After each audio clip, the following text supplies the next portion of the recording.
When my daughter-in-law looked at me in my black dress and said, trying to look important, I felt something inside me grow very quiet. It was the morning of the funeral. The sky was gray. The air felt heavy. I had worn black out of respect. Nothing more. But in her eyes, it was something else. I did not answer her right away. I simply folded my hands and stood still. She did not know that before the day was over, the will would say everything that needed to be said.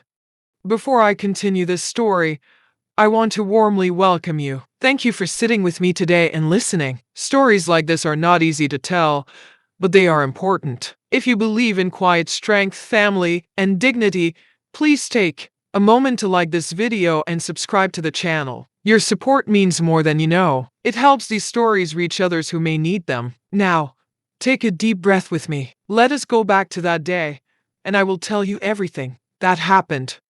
Before that funeral day, before the black dress, before the whispers, there was a family I loved with my whole heart.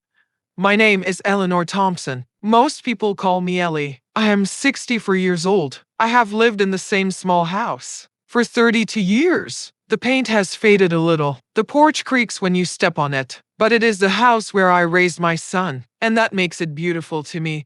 I was married for 40 years to a gentle man named Robert. He was not loud, not flashy. He worked at the same hardware store his entire life. He believed in simple things, hard work, Sunday church, eating dinner at the table together. When he passed away 5 years ago, the house became very quiet. But I still had my son. Daniel is my only child. He was born on a rainy night in April. I still remember holding him in my arms and promising that I would protect him from everything in this world. He had soft brown eyes. Even as a boy, he did not like conflict. If two children argued on the playground, Daniel would walk away instead of choosing sides. He grew into a kind man, a thoughtful man, but sometimes too gentle for his own good. When Daniel was 29, he met Vanessa. I remember the first evening he brought her over. I had cooked pot roast. It was Robert's favorite. Vanessa walked into my kitchen wearing a neat white blouse and a careful smile. She was very pretty. Her hair was perfectly styled. Her nails were polished. She carried herself with confidence. Mrs. Thompson, she said, offering her hand instead of a hug. I smiled and shook it warmly. Please call me Ellie. She nodded, but she never did. That first dinner went smoothly. She complimented the food. She laughed at Daniel's stories. She asked polite questions about Robert's health, about our church, about Daniel's childhood. On the surface, everything felt fine. But I noticed something small. Every time Daniel told a story that included me, Vanessa's smile tightened just a little dot. It was quick, almost invisible, but I saw it. Still, I told myself not to imagine things. New relationships are delicate. I wanted to give her space. I wanted her to feel welcomed. When they got engaged a year later, I truly felt happy. I helped plan the bridal shower. I baked cookies for the rehearsal dinner. I even gave Vanessa my grandmother's pearl bracelet as a wedding gift. She looked at it carefully. Oh, she said softly, vintage.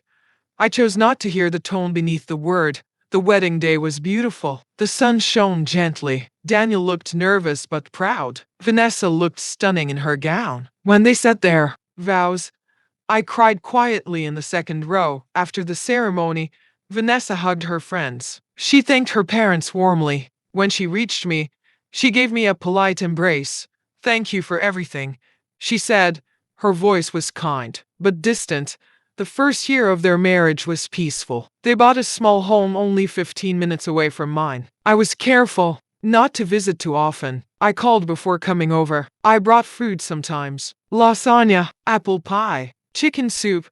Vanessa would accept the dishes with a controlled smile. You don't have to do that, she would say. I want to.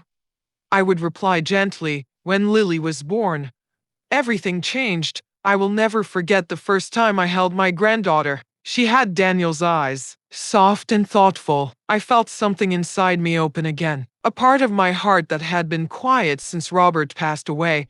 Vanessa looked tired in the hospital bed, but proud. She's perfect, I whispered. Vanessa adjusted the blanket around the baby carefully. Yes, she said, she is. I offered to help during those early months, to babysit, to cook, to clean. At first, Vanessa agreed, but she always watched closely. If I held Lily too long, Vanessa would gently take her back. She needs her mother, she would say. Of course she did. I understood that. I respected it. Still, there was a tension I could not fully name. When Lily turned 3, Daniel invited me to Sunday dinners every week. It became our routine. I would arrive at 4 in the afternoon. I would bring a small dessert. Lily would run to the door and hug my legs. Grandma, she would shout. Those hugs meant everything to me. But I began to notice something else. Vanessa liked things a certain way. The table set perfectly, the napkins folded evenly, the food arranged carefully on white plates. She corrected small details. Often, actually, Lily doesn't eat sugar before 6, she would say if I offered a cookie, or we're trying a different bedtime routine now, or even we don't really do it that way anymore. She never raised her voice. She never shouted. But her words carried quiet correction. Daniel would sit between us at the table, smiling, nodding, trying to keep peace. If Vanessa made a small comment about me bringing too much food, Daniel would quickly add, "Mom just likes to help." And I would smile, because I did. But I also began to feel like a guest in a family I had built. I told myself it was normal. Families grow, roles change, mothers step back, wives step forward. That is how life moves. Still, sometimes late at night, I would sit in my quiet living room and look at old photo albums, pictures of Daniel as a boy, missing his front teeth, covered in mud, hugging me tightly on his first day of school. I never imagined there would be distance between us.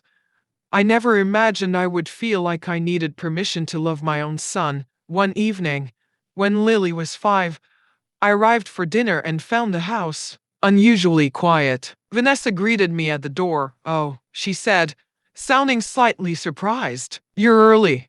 It was 4 o'clock, the same time as always. I smiled. I didn't want to be late. Daniel came from the kitchen and kissed my cheek, but he looked tired. Dinner felt different that night. Shorter, quieter. When I offered to stay and help clean up, Vanessa shook her head. "We've got it."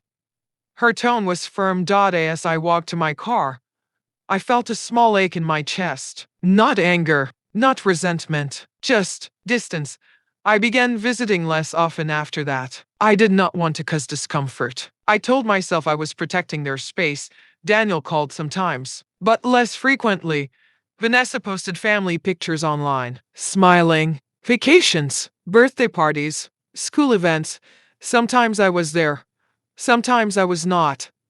And slowly, quietly, something changed in our family. It did not happen in one moment. There was no single argument, no dramatic explosion, just small cracks, small silences, small shifts. And I kept choosing peace because I believed that love meant patience. I believed that if I stayed kind, if I stayed gentle, everything would settle. I did not know then that the real test of dignity was still ahead of me. And I did not know that one day, wearing a simple black dress would reveal everything that had been hidden for years. But at that time, I was just a mother, a widow, a grandmother, trying very hard not to lose the family I loved. It did not happen all at once. There was no big argument, no slammed doors, no harsh words that echoed down a hallway. Instead, it came in small pieces. So small that, at first, I doubted myself.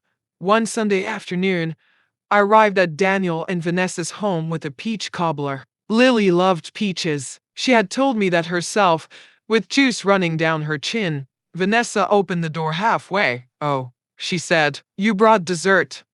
Her voice was polite, but not warm.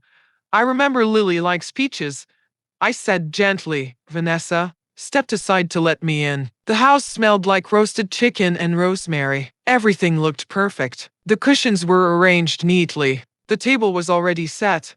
On the counter, I noticed a chocolate cake. "I already made something," Vanessa added, closing the door softly. For a moment, I felt embarrassed, like I had shown up to the wrong place. "Oh," I said. "Well, Maybe we can save mine for later. She gave a small nod. We'll see. Daniel appeared from the living room. He hugged me quickly. Mom, you didn't have to bring anything. I smiled. I know. Dinner was quiet that evening. Lily tried to tell me about her art project, but Vanessa interrupted gently. Lily, chew first. I stayed silent. I waited. When Lily finished chewing, she forgot what she had been saying. After dinner, I carried the plates toward the sink. Vanessa stepped in front of me. I've got it. Her hand brushed the plate from mine. You're a guest, she added. That word stayed with me, guest. I drove home slowly that night. I kept replaying the word in my head, guest. Had I become one? The next week, I did not bring dessert. I did not bring anything at all. I arrived with empty hands. Vanessa noticed. No food this time? She asked lightly. I didn't want to overstep. I replied. Her lips curved into a thin smile. That's thoughtful. But something in her eyes told me that it was not enough. The small corrections continued. If I folded Lily's jacket the wrong way, Vanessa would unfold it and redo it neatly. If I told Lily a bedtime story that had magic or imagination in it, Vanessa would say, we prefer realistic stories. If I offered to pick Lily up from school one afternoon, Vanessa answered before Daniel could speak. We have that covered. Daniel rarely disagreed. He would rub the back of his neck. He would avoid eye contact. He would say, Mom, it's just easier this way. Easier for who? I sometimes wondered. One evening, I overheard something I was not meant to hear. I had stepped outside to get something from my car. When I returned quietly, I heard Vanessa's voice from the kitchen. She needs to understand boundaries, Daniel. There was a pause. I know, Daniel said softly, but she's my mother, and I'm your wife. Vanessa replied. The words were calm, controlled, but firm. I stood still in the hallway. My heart felt heavy, not angry, just tired. I made a small noise before entering the kitchen so they would know I was there. Vanessa turned with a bright smile. Oh, we were just talking about next weekend. Of course they were. I never mentioned what I had heard. I did not want to cause more tension. Weeks passed, then months. The invitations became less regular. Instead of every Sunday, it became maybe next week. Then, we're busy this weekend. Then, silence. I would sit at my kitchen table on Sundays. The house felt too quiet. I would make tea. For one, I would glance at my phone. Sometimes Daniel would send a short message. Busy day today. Talk soon. Vanessa rarely called. Lily's birthday party that year was at a park. I arrived early with a small wrapped gift. A watercolor set. Lily loved to paint. Vanessa was setting up decorations. Hi, I said gently. She looked surprised again. Oh, you're here.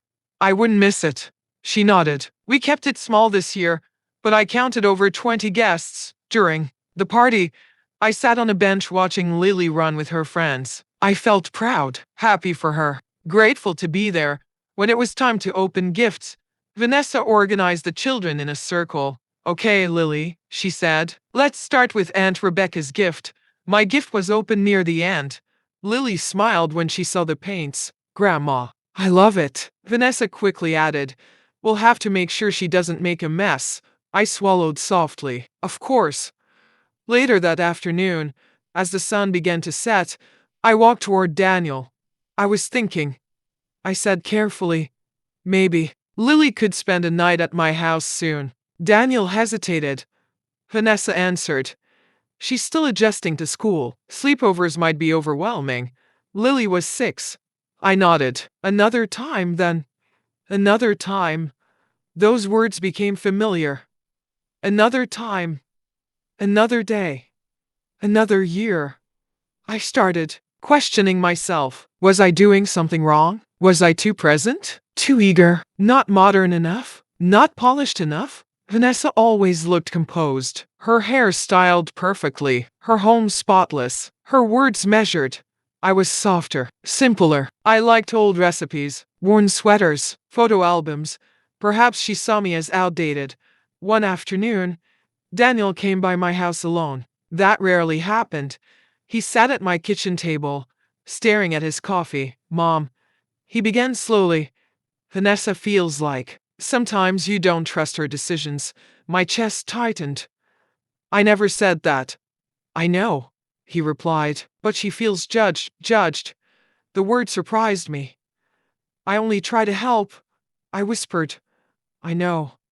He said again, he always said that. I know. But nothing changed.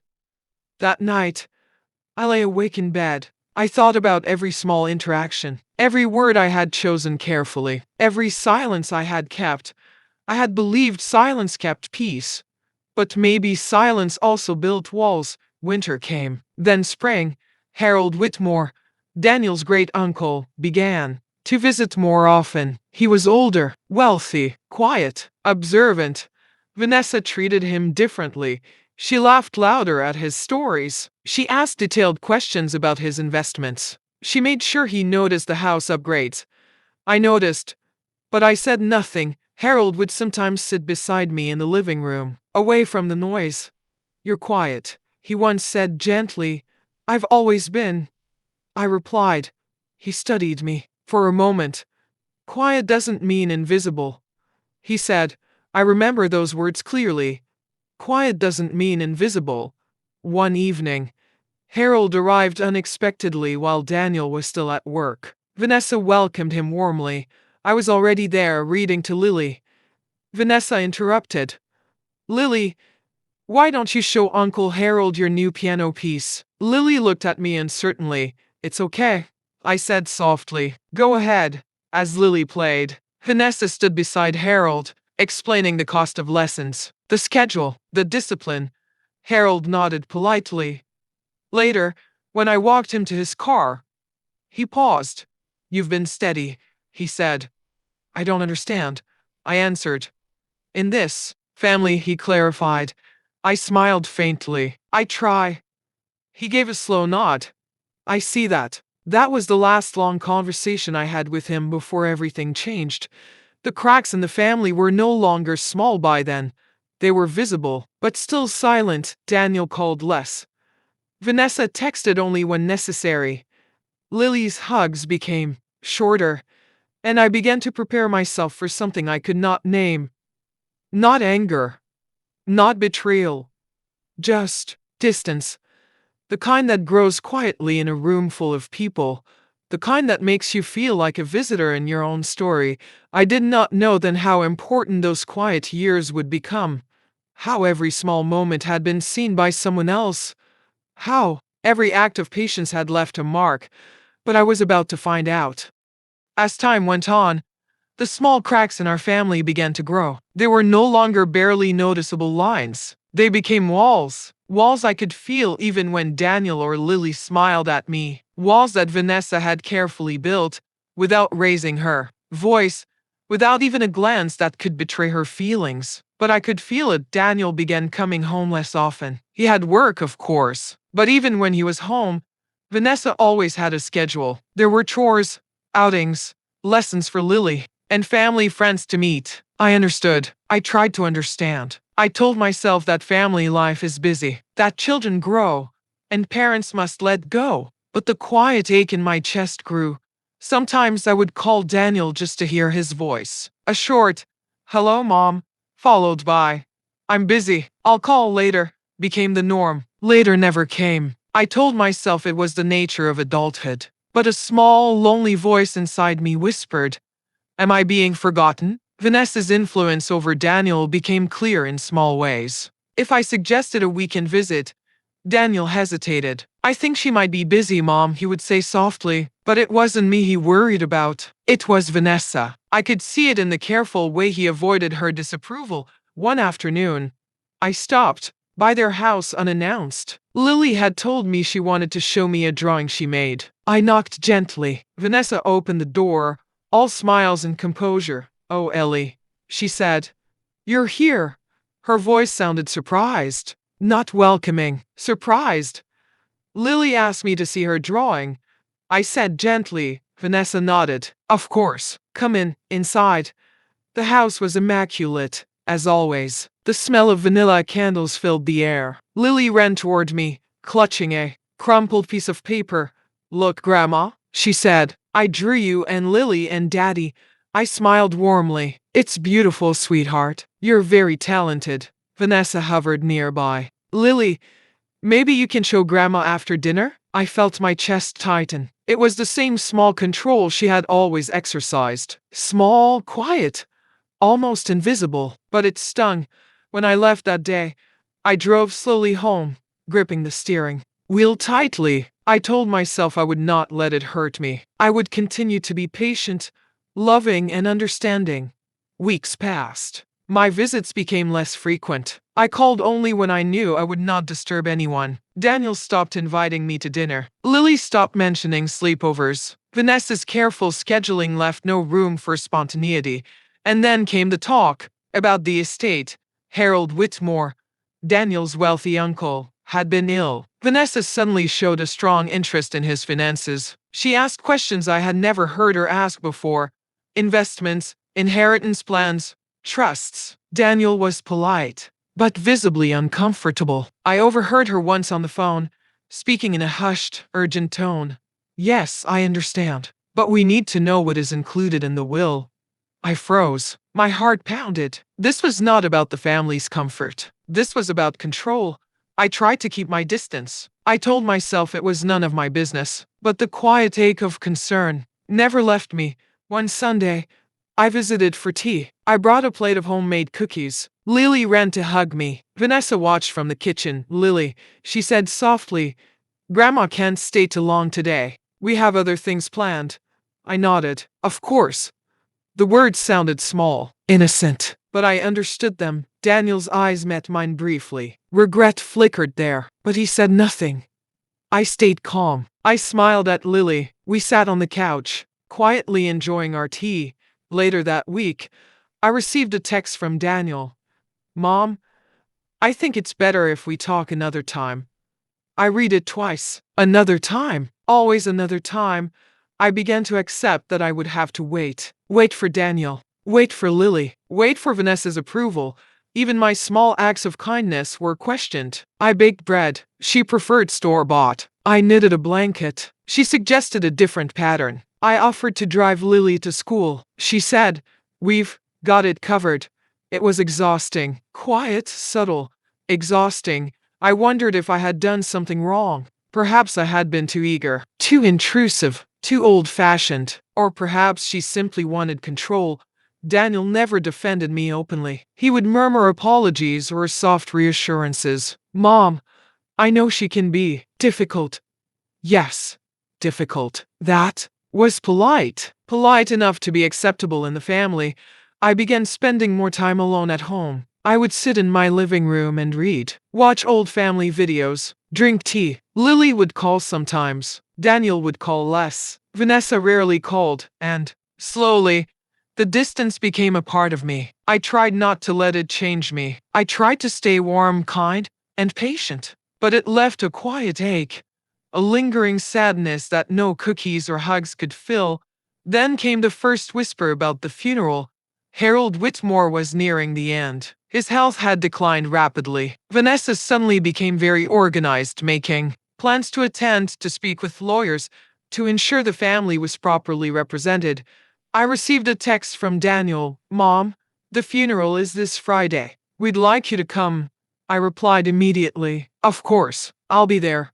Inside, a mixture of warmth and apprehension welled up in me. I had been patient for years. I had stayed calm through subtle criticism, distance, and control. But I could not ignore the feeling that Vanessa's attention to detail had nothing to do with respect or love. It had always been about control. I tried to tell myself to remain calm, to continue choosing patience, to keep my dignity.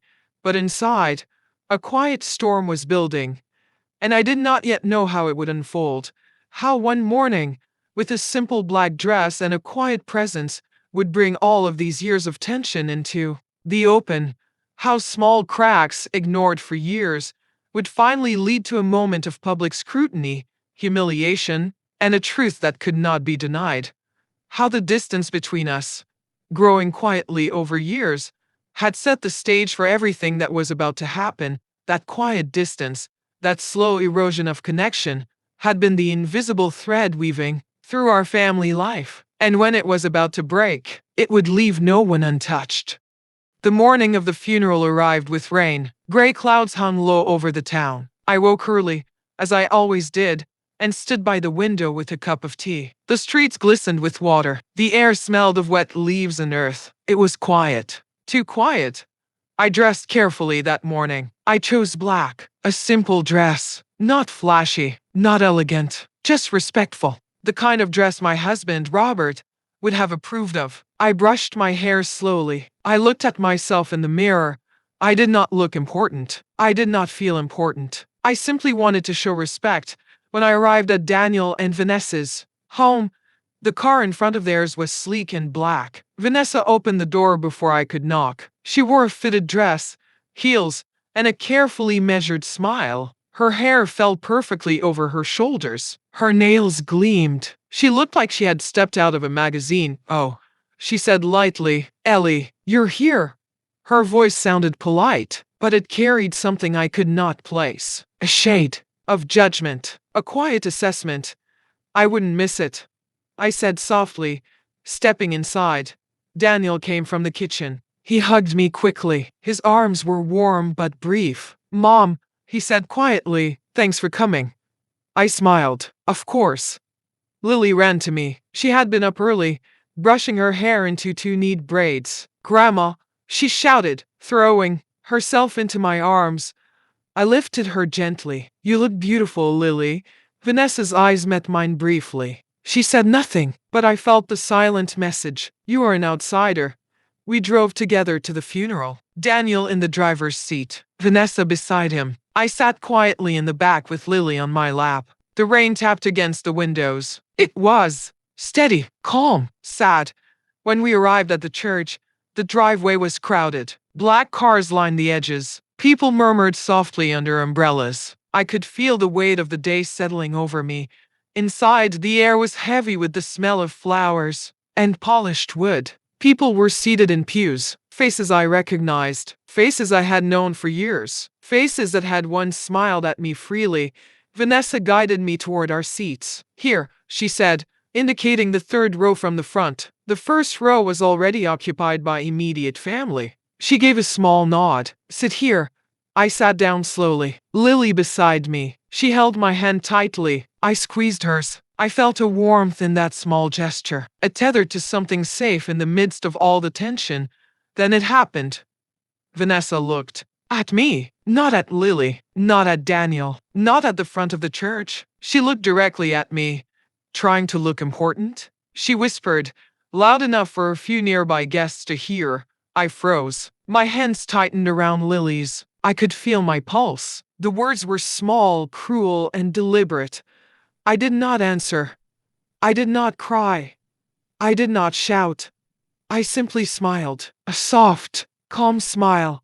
Daniel's eyes met mine. He did not know what to do. His lips pressed into a thin line. I could see the conflict in his face. He wanted to speak, to defend me, but Vanessa was beside him, her gaze sharp, her posture perfect. I looked around. Some guests had turned their heads. A few whispered. I could hear the soft murmur of curiosity. I kept my eyes forward, calm, quiet, dignified. The funeral began. Soft organ music played. The pastor spoke gently. I listened to every word, each name called, each memory shared. Vanessa sat with her, back straight, hands folded neatly in her lap. I sat with Lily's hand in mine, breathing slowly, listening, observing. I could feel every small motion, every quiet glance, every subtle shift in the room. During the eulogy, Vanessa leaned slightly toward Daniel. Her lips moved in a whisper I could not hear. Daniel's jaw tightened. He nodded slowly. I remembered the conversations I had overheard months ago. The questions about inheritance, the control, the careful planning, the quiet words in the kitchen. And now, here she was, confident, polished, in control. I told myself again, remain calm, keep dignity, patience, strength. After the pastor's words, the congregation was invited to approach the casket. People whispered, condolences, I followed the line quietly. I did not rush. I spoke softly to those around me. I offered comfort where it was needed. When it was my turn to approach the casket, I knelt slightly. I placed a hand gently on the polished wood. I whispered a small prayer. I thought of Robert. I thought of my son. I thought of Lily. Vanessa was standing to my right. She whispered something to Daniel, something sharp, something cutting. I could feel the weight of her eyes on me. I straightened slowly. I smiled again. Some people noticed. Some people whispered. I ignored them all. I felt calm. Inside, I was steady, quiet, dignified.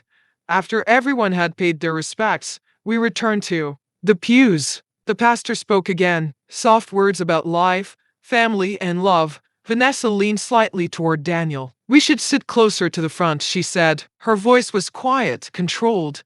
Daniel hesitated. Mom, Ellie. I did not respond. I kept my gaze forward. Lily rested against me. I held her hand. I felt the quiet warmth of her presence, a tether to love, beyond control, beyond judgment. When the service ended, people began filing out. The rain had slowed. The clouds were still gray. I stood slowly, helping Lily to her feet. Vanessa stepped forward. I'll take care of the arrangements, she said, glancing at me. You can stay here. I nodded. Of course. Daniel looked at me again. His eyes flickered with regret, but nothing was said. I kept my calm. I held Lily's hand. We walked slowly toward the car dot in the driveway. The umbrellas were folded. The wet grass shone under the soft light. I watched as Vanessa coordinated details. She was flawless, every movement precise, every word measured. I did not envy her. I did not feel bitterness. I simply noted it, observed it, accepted it, because I knew patience, silence, quiet strength. These were my weapons. These were my dignity. That day, I realized that everything I had endured, the small cracks, the whispered corrections, the slow distance, had prepared me for this moment. I did not need to defend myself. I did not need to argue. I only needed to remain true to who I was, and little did I know, the moment of truth was still ahead. The moment that would reveal everything. The moment that would show, without a word, that time and patience had not been wasted. After the funeral service, we all returned to the reception hall. The rain had stopped, leaving the streets glistening. People whispered softly as they walked in. Flowers were arranged neatly. Candles flickered quietly on tables. It was calm, polite, and sad. I followed Daniel and Lily through the crowd. Vanessa was just ahead, speaking to family friends. She looked radiant, composed, in control. Every movement precise, every smile measured. I held Lily's hand tightly. She looked at me with wide, trusting eyes. I smiled softly. That small connection, her little hand in mine, kept me steady. We found our seats at a large round table. Daniel sat between me and Vanessa. I could feel the tension in his shoulders. He wanted peace. He wanted no conflict. But Vanessa had other plans. I poured Lily a small cup of juice. She sipped it carefully. Vanessa leaned slightly toward me. Her lips curved into a faint, polite smile. But her eyes were sharp. Ellie, she said lightly, loud enough for a few nearby guests to hear. I hope you're not trying to take the spotlight today. I froze. My fingers tightened around Lily's cup. A silence fell for a moment. Some heads turned. A few guests glanced toward our table. The words were small, polite, but deliberate, hurtful. I looked at her. My lips curved into a calm smile. I said nothing. Daniel's jaw tightened. His hand rested gently on my arm. He wanted to say something. I could see it. But Vanessa shook her head slightly, just enough for him to pause. I sat quietly. I did not cry. I did not shout. I simply observed. I kept my posture straight, my head held high, calm, quiet, dignified. A cousin leaned toward me. Is everything all right? She whispered. I nodded gently. Yes, everything is fine. But inside, a quiet ache had begun to grow. Vanessa continued. She leaned slightly toward Daniel. It would look better if Mom didn't draw attention, she whispered. Daniel's hand clenched. His voice caught in his throat. Vanessa, he began, softly. But I stopped him with a gentle look. I had learned patience over the years. I had learned that quiet strength is stronger than words. Lily tugged at my sleeve. Grandma, are you okay? I held her small hand. I'm okay, sweetheart. Really? I looked around. Guests were whispering softly. Some looked at Vanessa with mild surprise. Some looked at me with quiet sympathy. But no one spoke aloud. Politeness kept the conversation restrained. I took a deep breath. I let my chest expand slowly. I reminded myself of something Harold Whitmore once said.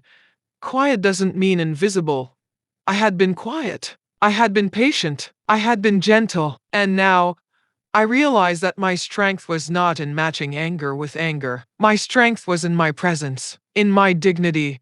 Vanessa did not know that. She could not see what years of patience and quiet care had built. She only saw an opportunity to assert control, to remind everyone that she was in charge. Daniel reached across the table. Mom, please, he whispered. I shook my head slightly. No, Daniel, it's all right. I could feel the heat in my chest. Not anger, not rage, just hurt. Quiet, deep hurt. The reception continued. Food was served. People chatted in low voices. Vanessa moved gracefully, ensuring everything was perfect. Every detail noted. Every guest attended to. She approached me again. Ellie, she said softly, almost sweetly. I hope you're not planning to take too much attention from Lily's father today. I smiled gently. Of course not. The words were simple, calm, but my heart felt like it had cracked a little inside. I remembered every small correction, every whispered word, every moment of quiet tension over the past years. Every time I had offered help and been told politely that it was not needed. Every time I had tried to engage with Lily, only to be reminded of rules and boundaries. And now, it had come to this. A public moment, carefully delivered, designed to cut quietly and deeply. I took a deep breath. I reminded myself to stay calm, to stay quiet, to hold my dignity, because I knew the truth would speak in its own time. I held Lily's hand. I looked at her small, trusting face. I whispered softly, Don't worry, my love, everything will be all right. She nodded, eyes wide. She did not fully understand, but she trusted me. And that small trust, that connection, gave me strength. The conversation at the table continued. Vanessa whispered more subtle instructions to Daniel. Guests glanced our way occasionally, but nothing more. Politeness restrained them. I watched. I observed. I kept my posture steady. I held my calm. And then, the lawyer arrived.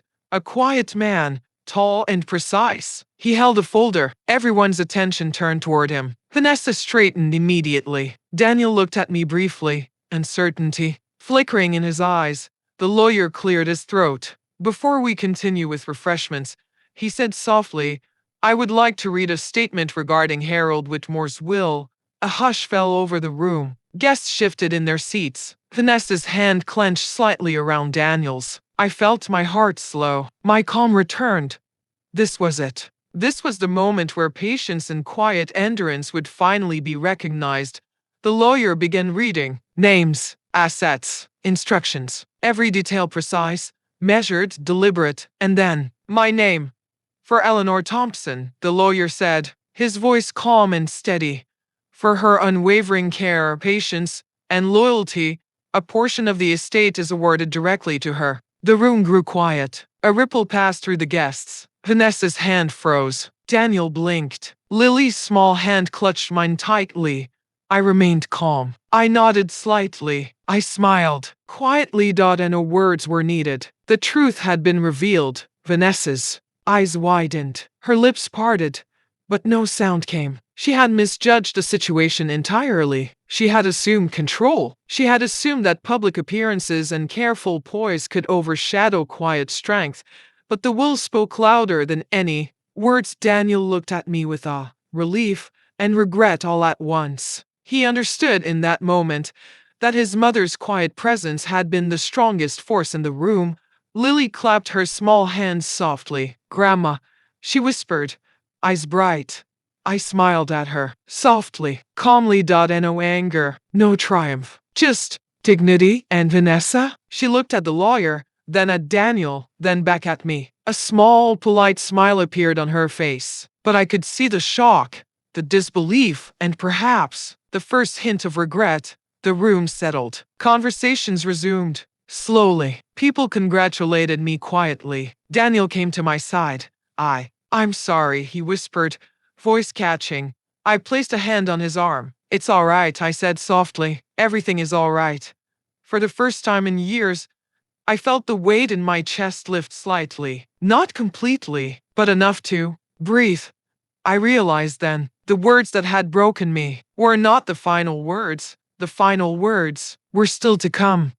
The room had gone silent. The soft clinking of silverware, the quiet rustle of napkins, even the faint dripping of rain outside, all of it seemed to fade into the background. Every eye turned toward the tall man holding the folder. The lawyer, the voice of truth. He cleared his throat.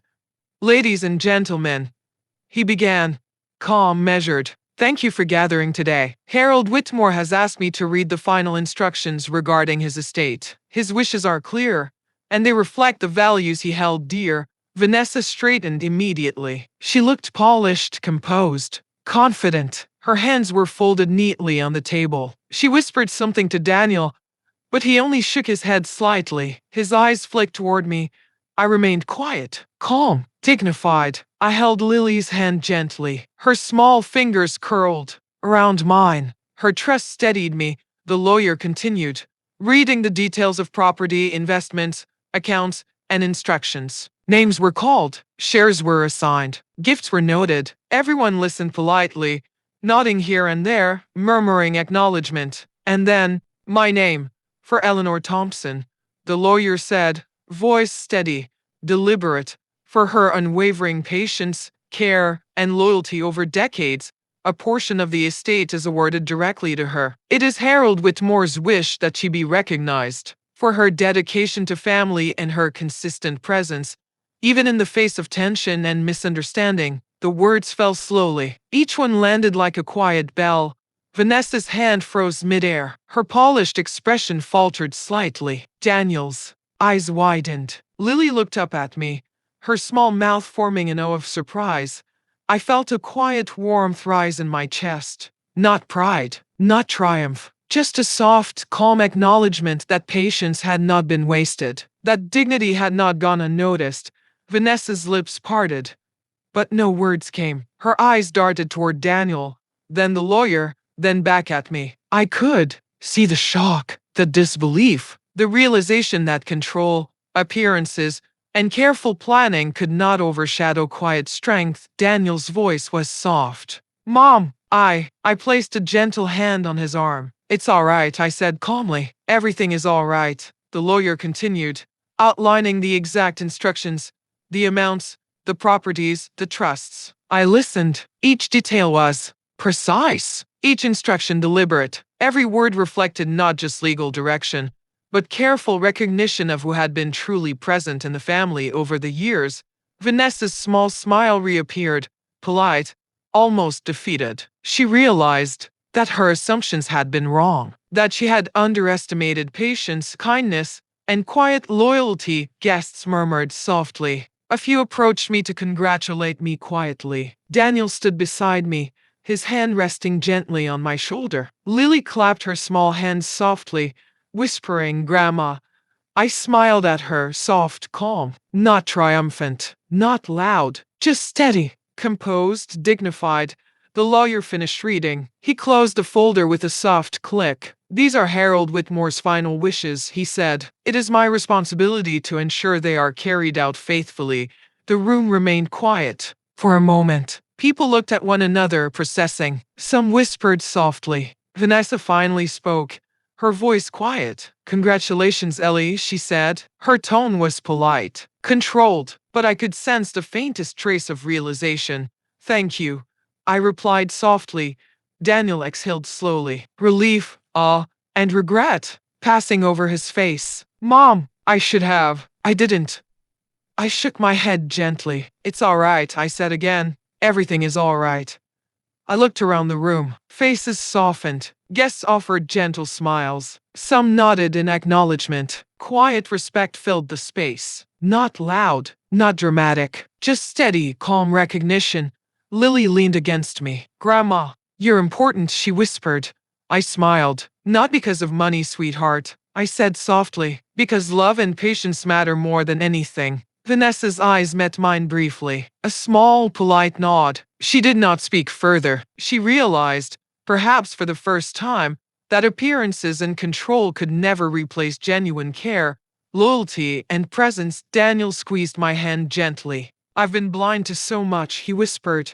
I kept my calm, my posture steady. Daniel, it's never too late to see, I said quietly. The guests began to disperse slowly. Soft murmurs, polite goodbyes, quiet hugs. I stayed with Lily. Daniel followed closely. Vanessa lingered briefly, organizing her schedule, her composure intact, but her expression softened ever so slightly. As we left the reception hall, the rain had stopped completely. The streets glistened with reflected light. Everything was quiet, calm, reflective. I held Lily's hand tightly. She glanced up at me. Grandma, everyone said you were so brave. I smiled softly. Not brave, my love. Just steady, quiet, always present. Daniel walked beside us. He placed a gentle hand on my back. Mom, thank you, he whispered. I nodded gently. No thanks needed. Just love, always love. In that moment, I realized that dignity, patience, and quiet care had been more powerful than any mockery, criticism, or subtle cruelty. Vanessa walked behind us. I did not look back. I did not need to. The truth had been revealed. The family, at long last, had seen who had been truly present, truly caring, truly patient, and in that quiet, gentle moment, I understood something important. Life is not about appearances, not about control, not about being loud or demanding recognition. It is about presence, steadfast, calm, unwavering presence. I had lived with quiet care for decades. I had loved without needing validation. And now, quietly, calmly, the truth had emerged. As we drove home, Lily resting her head against my shoulder, I felt a calm warmth. Not pride, not triumph, just peace. The lawyer's voice, the reading of the will, the recognition of years of quiet care. It had lifted a weight I had carried for too long, and I understood fully, finally, that quiet patience is a strength that cannot be measured by appearances. Vanessa had been wrong to mock me that morning. That day, I realized dignity does not need to argue to be heard. It speaks quietly, slowly, and its truth endures. Even after decades of subtle tension, even after years of distance, even after whispers and corrections, the quiet care, patience, and love I had offered my family had been recognized. The words of the lawyer, calm and precise, had finally made visible what had been true all along. The funeral ended. Guests drifted away slowly, softly. The rain had stopped entirely. The streets were wet, glistening under the pale sun. The air smelled faintly of wet earth, of flowers, and of quiet endings. I held Lily's hand as we walked to the car. She leaned into me. I could feel her small, trusting heartbeat. She didn't fully understand what had happened, but she knew it was important. She knew something had shifted. Daniel walked beside us. He didn't speak immediately. He didn't need to. His eyes said enough. Relief, awe, regret, and gratitude. I could feel the weight of his emotion, heavy yet soft. Vanessa followed a few steps behind, perfectly composed. Her hands folded neatly, her posture straight, her expression calm. But I could see the faintest cracks, the smallest glimpses of uncertainty. I knew she was processing, quietly, carefully, alone. We reached the car. I opened the back door for Lily. She climbed in, her little legs swinging. I helped her settle, then closed the door gently. Daniel opened the front door. He slid in quietly beside me. Mom, he began softly. I looked at him, calm, dignified. It's all right, I said gently. His eyes flickered down, then back up. He inhaled slowly. I should have. I didn't realize. You didn't see because you were busy, I said softly. It's all right. You weren't meant to see everything, but now you do. He nodded, quietly, slowly. Relief softened his shoulders. The drive home was calm. The streets reflected the soft light of the late afternoon. Lily rested her head against my shoulder. I felt her small warmth, steady and trusting. I thought about Vanessa. She had tried to control, to manage, to polish appearances, to appear as the authority, but she had misjudged what truly mattered. Patience, care, presence, quiet dignity. These things cannot be measured by schedules, decorations, or polite words. Daniel parked outside my home. We all stepped out slowly. Lily jumped down, stretching her little legs. "Grandma," she said softly, "you're really important." I smiled, softly, calmly, "Not because of money, my love," I said, "because love and patience matter more than anything." Daniel stepped beside me. "Mom, I've been blind. I didn't see what you've done for us. I didn't see how much you've been there quietly, patiently, always." I placed a gentle hand on his arm. "Daniel, you see it now. That's enough." Lily ran ahead, exploring the small garden in front of the house. She squealed softly, the sound light and happy. I watched her, the smallest tether of warmth in the aftermath of tension. Daniel followed, his eyes still on me. I'm sorry for not defending you earlier, for letting things slip." I shook my head gently. "It's all right," I said again. "You did what you could at the time. And now, things are different." He exhaled slowly, relief evident. He reached for Lily's hand as she skipped forward. I followed them slowly, smiling softly. Inside the house, I sat down with a cup of tea. Daniel joined me, sitting quietly. He did not speak immediately. We simply existed in the silence, the calm aftermath. "I should have noticed the small things," he said finally. "The subtle tensions, the whispers, the ways you were pushed aside without anyone realizing. I didn't see it until today. You weren't meant to see it before," I said softly. "I protected you, Daniel. I stayed calm. I held my patience. And today, you understand. That's what matters." He nodded slowly, eyes glistening. "I do. I understand now. You've been our anchor, Mom. Always steady, always present." I should have noticed it sooner." I smiled softly. "Better late than never. And now we can move forward." Lily climbed onto my lap, curling against me. Her small hand reached up, tugging gently at my hair. "Grandma, can we read together?" "Of course, sweetheart," I said. I opened a book slowly, letting her settle against me. We read softly, quietly, as the sun began to lower in the sky. Later that evening, Daniel spoke again. "Mom, about Vanessa. I think she's realizing things." Quietly, slowly. "Yes," I said softly. "She will see eventually. But her journey is her own. We cannot control it. We only control ourselves, our actions, our presence." Daniel nodded. I will try to be more present, Mom. I promise. For Lily, for us." I smiled. "That's all anyone can do. Love, presence, patience, that's what matters."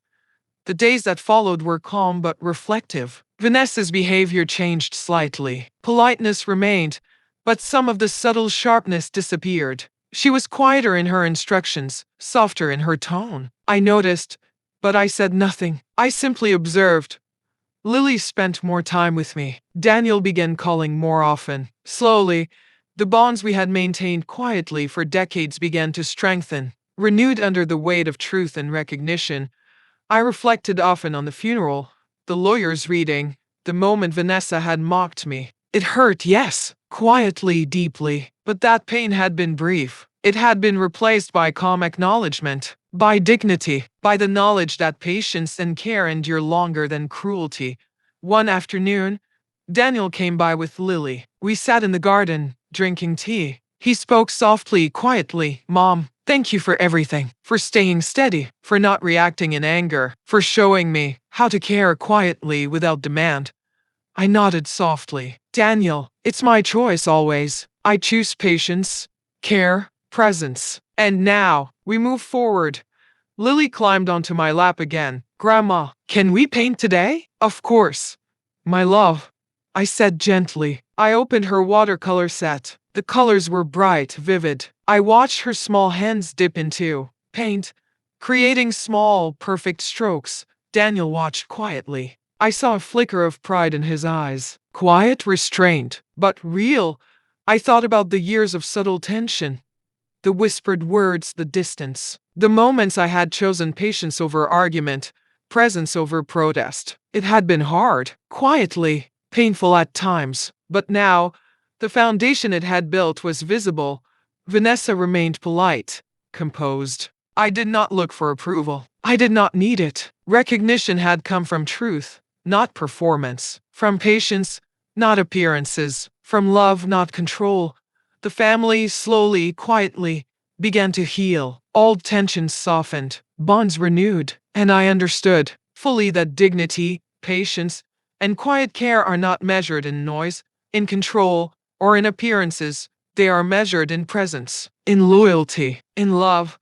I held Lily's hand as she painted. Daniel sat nearby, quietly observing. Vanessa remained a polite presence, learning slowly, perhaps, the lessons she had not understood before, and I smiled softly, quietly, calmly, dignified, because the truth, finally, had been revealed. The quiet strength of love and patience had endured, and in that endurance, a new chapter had begun.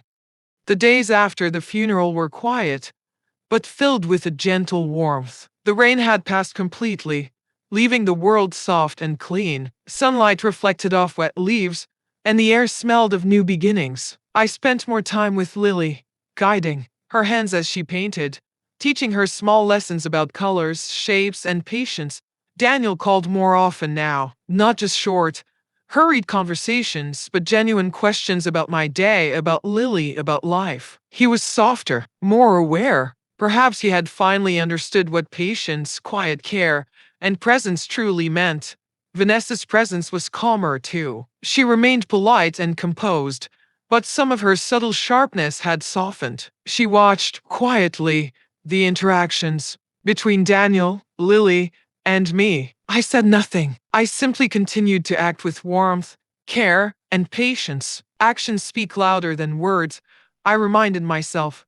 One afternoon, as I was helping Lily with her homework, Daniel came into the room. His expression was tentative, cautious. Mom, he began softly. I want to apologize for the times I didn't see, for the times I let things slide, for not defending you. I looked at him calmly. I could feel the weight of years in his words, the regret and the realization. Daniel, I said gently, you didn't know, but now you do, and now you can choose differently. That's all anyone can ask. He exhaled slowly, relief washing over his face. He took a small step closer. I want to do better. For Lily, for us, for you. I nodded softly. That's all anyone can ask. Presence, care, patience, love. That's enough. Lily peeked over her notebook. Grandma, can we read a story after homework? Of course, sweetheart, I said softly. I ruffled her hair gently, feeling the quiet warmth of her trust and love.